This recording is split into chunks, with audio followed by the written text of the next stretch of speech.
Bismillahirrahmanirrahim. Elhamdülillahi Rabbil alemin. Vesselamu vessalatu ala eşrefil enbiyai vel mursalin. Habibina, habibi ilahil alemin. Seyyidina ve nebiyyina ve mevlana Ebul Qasimil Mustafa Muhammed.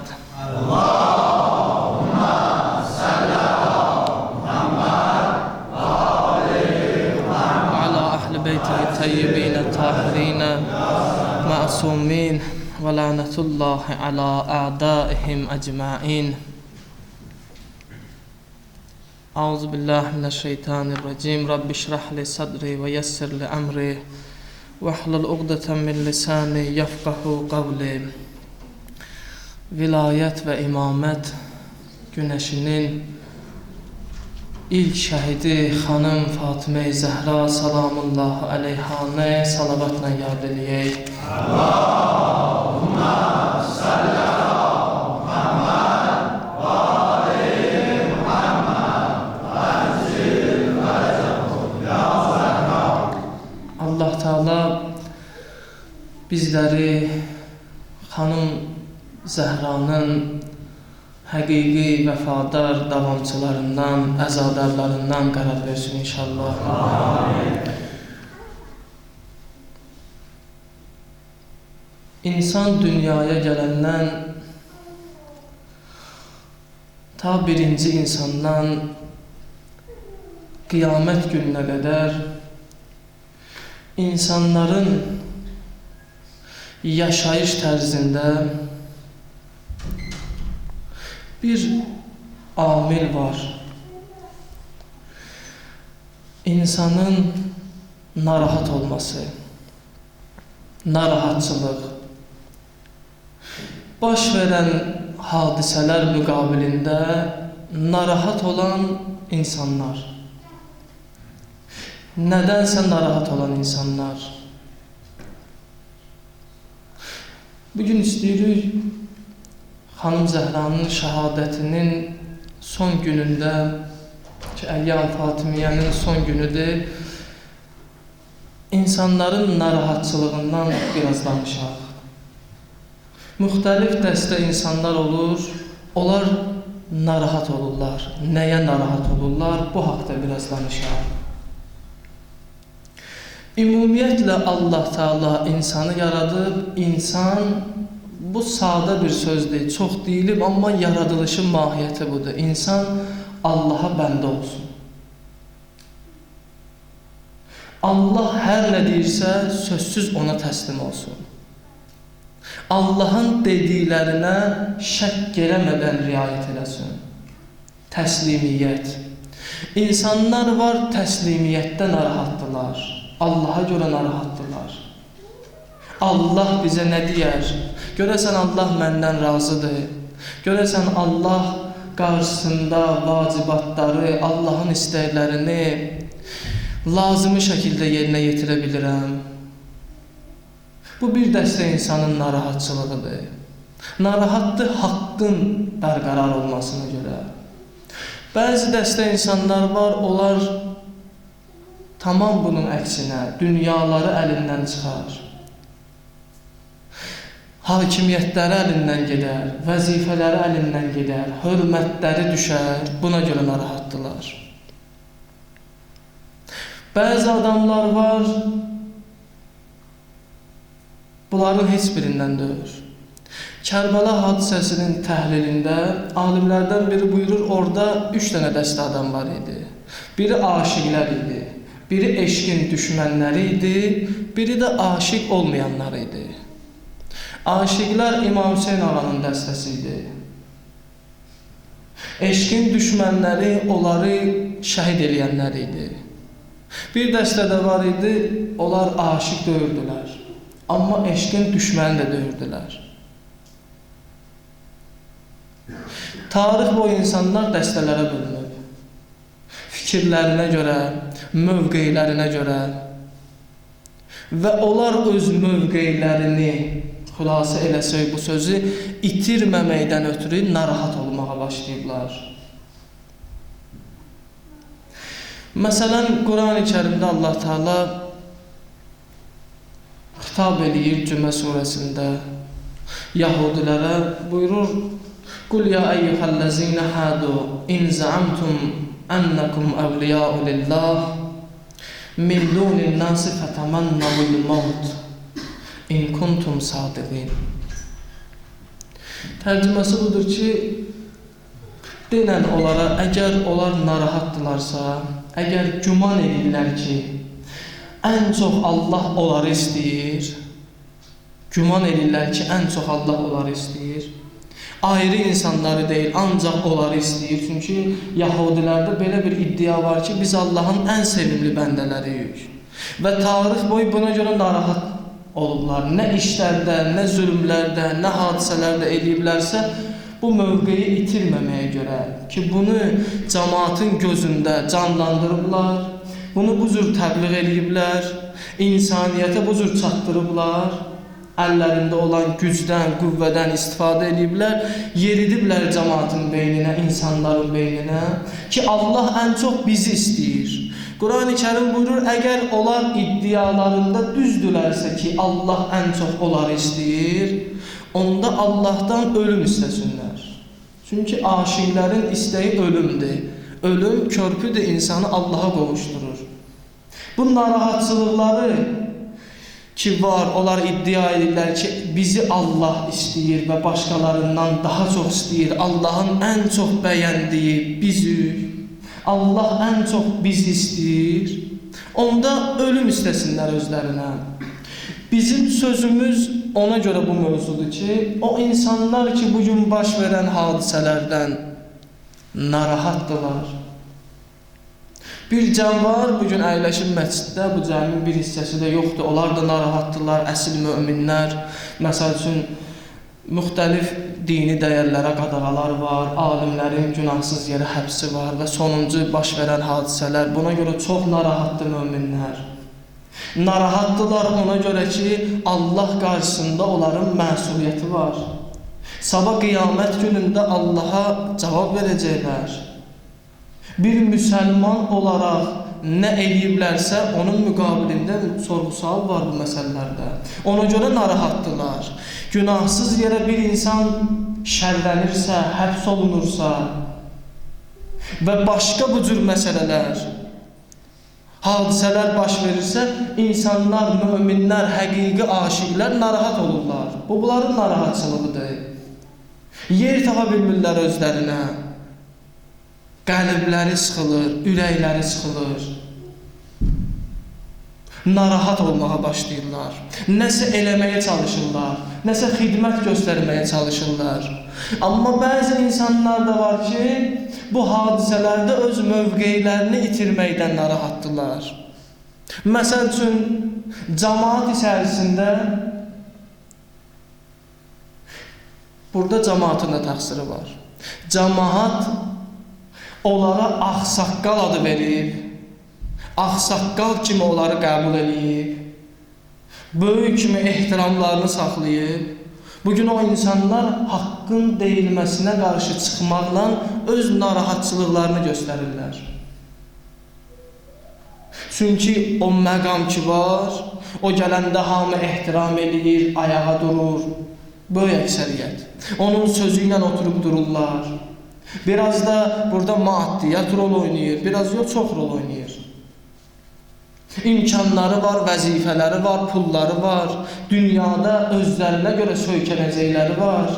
Onları itirməmək üçün, bu mövqeyi əllərindən çıxmaması üçün onlar narahatdırlar və bu narahatçılıq ki, Allah istəməyən narahatçılıqdır, ona görə gəlirlər hətta Allahın ən sevimli bəndələrinə də, Allahın kitabına da, Allahın yer üzərində höccətinə də, məscidinə də öz narahatçılıqlarını biruzə vermək üçün kiminsə yanında görürsən, təcavüz edirlər.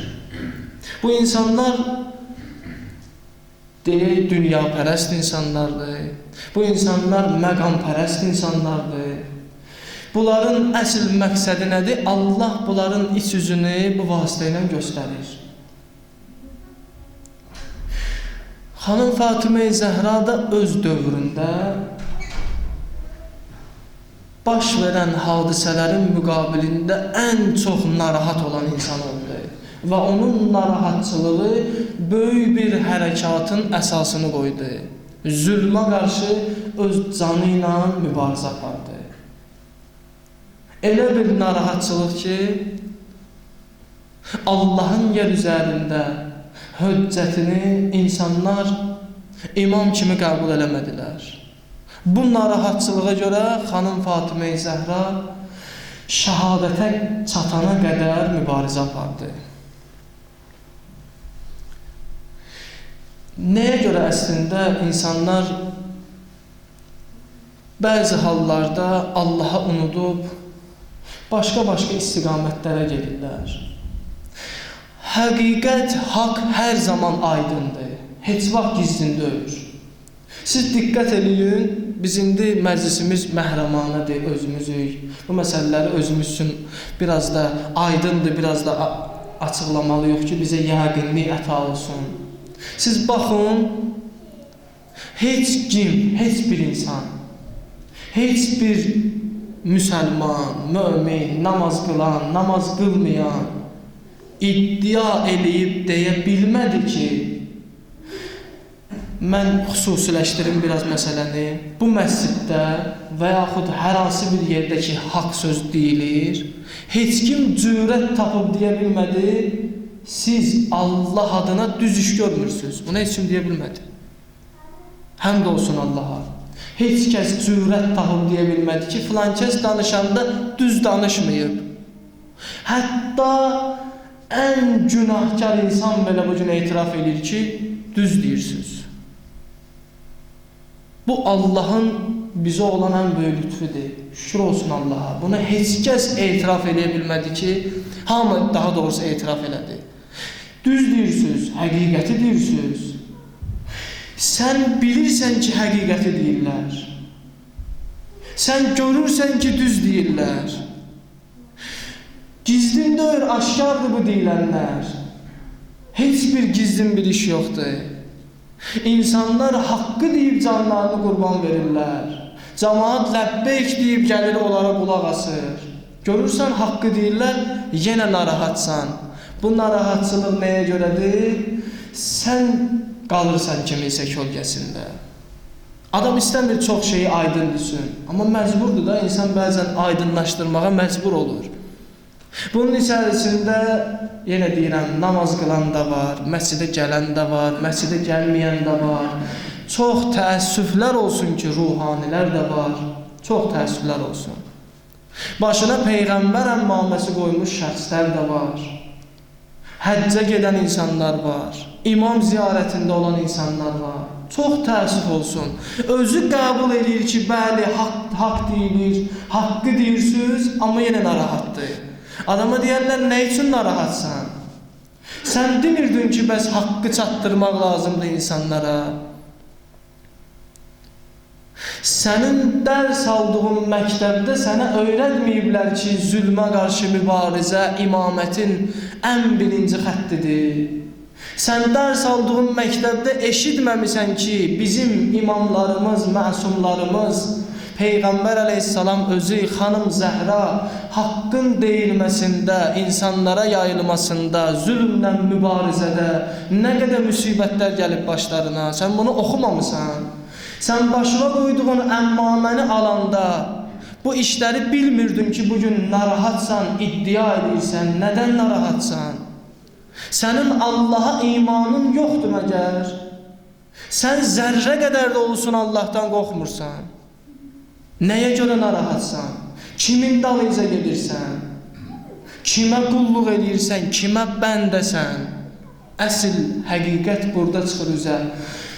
Məsumlardan biri buyurur, sərf eləməsəm İmam Rıza əleyhissalamdır. Buyurur, kim əgər Allaha həqiqi bəndə olsa, bütün bəndələr onun bəndəsi olar. Kim əgər bəndəyə bəndə olsa, bəndələrin bəndəsi olar. Sən gedib hansısa insanlara bəndəçilik edirsən, nəyə görəsə və buna görə narahatsan, Allah evinin üstünə gəlirsən, ruhaninin həbs olunmasında canfəşanlıq edirsən, gedirsən bu idarədən çıxırsan, o bir idarəyə gedirsən, cəmaatın arasında söz gəzdirirsən, əks təbliğat qurursan, nəyə görə narahatsan? Nədir bu narahatçılıq? İnsan istəmirdi çünki bu insanlar cildə giriblər, rola giriblər, bunların üzlərində olan o maskaları cırılır. İndiyə qədər haqqı deyən yox idi, bugün deyirlər, sən qalırsan bunların kölgəsində. Bu vaxta qədər sən aldatmısan cəmaatı, avam bilmirsən bu cəmaatı, sən iddia edirdin ki, cümə namazı qılmayan, bu cəmaata söz təsir eləmir, bu cəmaata nəsə düşək bizim dalımızca gəlməyəcəklər. Bugün sübut oldu ki, cəmaat ruhanı necə müdafiə edir, indi söz tapmırsan deməyə. Təkbir! Allahu Ekber! Allahu Ekber! Allahu Ekber! La ilahe illallah! Çox təəccüblənir adam. Axı bir söykənəcək yoxdur. Nəyəsə söykənəsən, izahat verəsən, biz də oturaq qulaq asaq ki, bəlkə bu falan kəs düz deyir bu məsələni. Odur ki, narahatçılığın səbəbləri heç vaxt gizlin qalmır. İnsan nə qədər bunu istəsə gizlətsin, gizlin qalmır. İnsanlar var idi ki, bizim dəyərli ruhanimizin həbsindən əvvəl onun özünə, bizlərin vasitəsilə, başqa insanların vasitəsilə xəbər göndərirdilər ki, gəlmə bu məscidə, bu cür danışma. And ola Allahın birliyinə, bugün o insanların böyük əksəriyyəti, demək olar hamısı etiraf edir ki, o həqiqətən də mərd oğlandır. Bugün buna etiraf edirlər. Çünki Allahın yolunda insan addımlayanda Allah özü bərəkət verir işə. Allah da bir işə təkan versə, yenə deyirəm, bir adam zalim ola, bir adam günahkar ola, dindən, İslamdan, imandan uzaq ola, yenə onu başa düşmək olar ki, bu dünya pərəstdir, vəzifə pərəstdir, vəzifəsinə görə, malına, mülkünə, dövlətinə görə bu işi görür. Amma təəccüblüsü budur ki, dindarı da bəzən avamlığından azdırmaq olar. Amma bir ruhani ki, bu məsələdə azır. Bizim sözümüz o deyil ki, hamı bu cür olmalıdır, yox. Hərənin bir xətti var, hərə bir xətlə gedə bilər. Amma sənin ixtiyarın yoxdur ki, mübarizə aparan bir insana dil uzadasan, dəstək verməkdən qorxursansa, sənə heç kim bu cürəti, bu cəsarəti, bu ixtiyarı vermir ki, sən ona nəsə söz demək cəsarətində olasan. Sən bunun qarşısını almaq üçün nəsə eləyəsən. Allahın dini, Allah Quran-ı Kərimdə buyurur, mən və rəsullarım qalibdir. İnsan çox təəccüblənir bu məsələdən. İslam Peyğəmbəri dinin təbliğatı yolunda ən çox narahat olan insan idi. Deyirlər, ölüm yatağındaydı, son sözləri bu oldu. 3 dəfə dedi, ümmətim, ümmətim, ümmətim. Ümmətinə görə çox narahat idi. Nə olacaq mənim ümmətimin halı? Necə olacaq mənim ümmətimin halı? Buna görə çox narahat idi. Meyracda olanda, əziz İslam Peyğəmbəri, Həzrəti Cəbrail əleyhissalam bir məqama qədər gəldi, sonra dedi, əgər bir həşəratın qanadı qədər yaxınlaşsam, bu məqamdan daha da yüksəyə yanıb məhv olaram. Peyğəmbər əleyhissalam Quran buyurur, Allahla 2 ox kaman qədər məsafədə Allaha yaxınlaşdı. Orada dedi Həzrət Cəbrail əleyhissalam ona ki, o məqama ki çatarsan, orada nə istəsən Allahdan Allah verər sənə. Peyğəmbərimiz özü üçün heç bir şey istəmədi. Nə istədi? Öz ümməti üçün istədi. Ümmətinə görə, müsəlmanlara görə narahat oldu. Əli əleyhissalam baxırıq həyatına, Həzrət Əli əleyhissalam ancaq müsəlmanlara görə narahat idi. Müsəlmanların inkişafına görə, tərəqqisinə görə, insanların İslamı qəbul eləməsinə görə, bütün məsumlar bu cürlə. İmam Sadiq əleyhissalam buyurur, Allah Taala dini olmayan. Sonra izah verin buna. Yəni insanlara görə narahat olmayan, insanları yaxşılığa dəvət eləməyən, insanları pislikdən çəkindirməyən mümini özünə düşmən bilir. İmam buyurur, Allah Taala dini olmayan, yəni insanların yaxşılığına görə narahat olmayan mümini özünə düşmən bilir.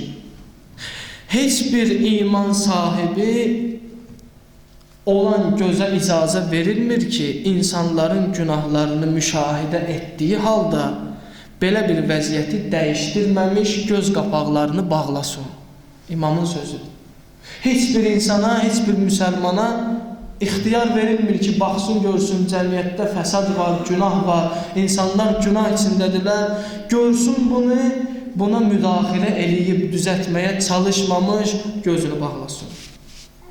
Sonra buyurur İmam, qəlbi, dili və əli insanları günahlardan çəkindirməyən kəs dirilər arasında hərəkət edən ölü kimidir. Və bunun əksi də budur. İnsanları yaxşılığa dəvət edib pislikdən çəkindirən şəxs insanlar arasında gəzən canlı şəhiddir. Görün, nə qədər mühüm məsələdir bu. Ona görə insana təsir edir ki, bunun müqabilində dayanasan, deyəsən, yox, buna qarşı mübarizə aparasan. Deməli, o mübarizə aparanların dəstələrinin heç bir fərqi yoxdur. Əgər bir insan bugün haqqın deyilməsində, İslamın bərqərar olmasında, müsəlmanların oyanışında, həqiqi sözü deməyin qarşısında dayanıb, mövqeyindən, mənsəbindən, dinindən, vəzifəsindən asılı olmayaraq bir insan buna qarşı mübarizə aparırsa, hədisə əsasən Allahın düşmənidir. Deməli, hamısı bu insanlar ki, mübarizə aparırlar, bizi məcbur edirlər bu cür danışaq. Allahın düşmənləridirlər. İmam əleyhissalam buyurur, Peyğəmbərdən, Rəsul-i Əkrəm göstəriş verir ki, günah sahibləri ilə pis işlərdən əl götürəcəkləri ümidi ilə qəzəbli tərzlə rəftar edilir. O insanlar ki, günah sahibidir, burada da fərdi günahdan gedir söhbət. Fərdi günahlar öz yerində.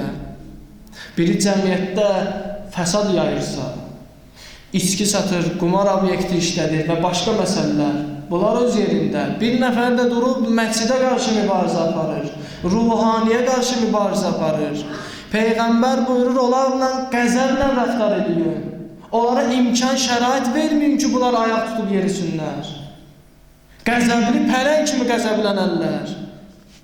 Allah dostları o kəslərdir ki, Allahın haramlarını halal eləyən, halal hesab edən şəxsləri müşahidə etdikləri zaman yaralı pələng kimi qəzəblənərlər. Oturub sakit baxmazlar, yaralı pələng kimi qəzəblənərlər. Odur ki,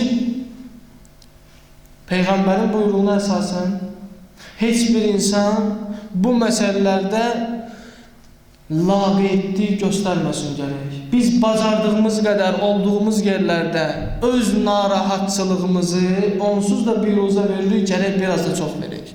Gərək biraz da çox aşılayaq insanlara ki, onsuz da bilirlər, görünür haqq tərəfdədir. Biraz da aydınlaşdıraq bunu. İnsanlar ola bilər ki, bəziləri narahatdılar avamlıqlarından, imanın zəifliyindən. O insanlarda təqsir yoxdur. Onlar baxırlar ki, məsəl üçün, Məşdağa kəndində tarixən 36 dənə məscid var. Bakının ən çox məscid olan kəndidir. Hal-hazırda onlardan 11 dənə məscid fəaliyyət göstərir.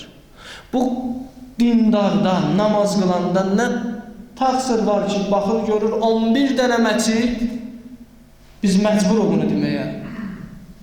Biz məscidlər arasında təfriqə salmaq niyyəti ilə bunu demirik. Biz dindarlar arasında parçalanma salmaq niyyəti ilə bunu demirik. Biz bunu ona görə deyirik ki, o insanlar ki, bugün qalıblar tərəddüd içərisində, bilmirlər hansı tərəfə doğru geçsinlər, onlarda müəyyən qədər təqsir olmadığı üçün deyirik bu sözü. Baxır ki, 10 dənə məscid Elə xütbələr, elə söhbətlər, elə məclislər təşkil edir ki, bunların arasında biri onlardan fərqlənir. Və o qalanların hamısı iddia edirlər ki, filan kəslər düz eləmir. Vaxtı ikən bizlər üçün deyirdilər ki, filan kəslər hökumət adamlarıdır. Filan kəslər Vahabidirlər, Mehdisidirlər. Bu sözləri deyirdilər. Bugün cəmaat baxıb tarixən 3 il, 4 il ərzində bu prosesləri görüblər. Bugün görüblər ki, filan məsciddə danışan alimi həbs edirlər və onun həbsində birbaşa iştirakçı bəzi ruhanilərdir.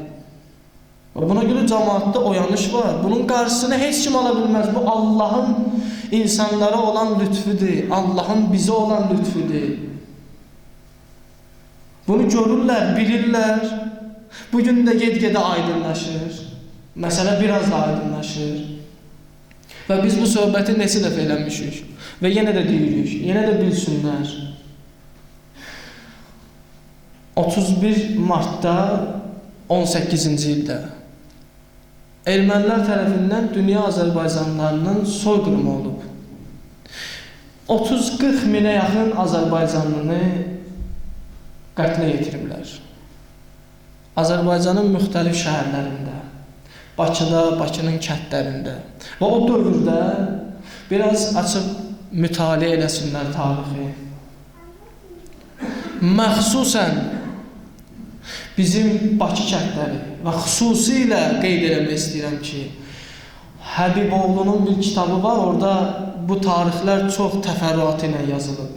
Bakının Məşdağa kəndində dindar insanlar, Bakının qoçuları, Bakı sakinləri digər kəndlərlə birlikdə Bakı ətrafında səngərlər təşkil ediblər və düşmənlə Türk ordusu gələnə qədər döyüşüblər.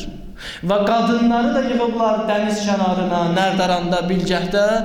Əgər birdən düşmənə məğlub olsalar, ya qadınları dəniz vasitəsilə Türkmənistana ötürsünlər, bunu da bacarmasalar, onları suda qərq eləsinlər. Çünki o dövrdə bizim atalarımızın evladları, qızları, gəlinləri hamısı hicablı, çadralı olub. Bu düşmənin əlinə keçməsin deyənə bu işi görüblər.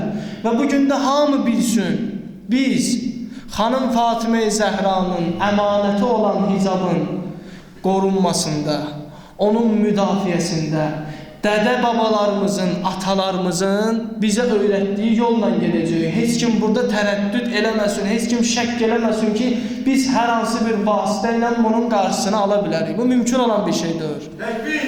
Allahu Ekber! Allahu Ekber! Allahu Ekber!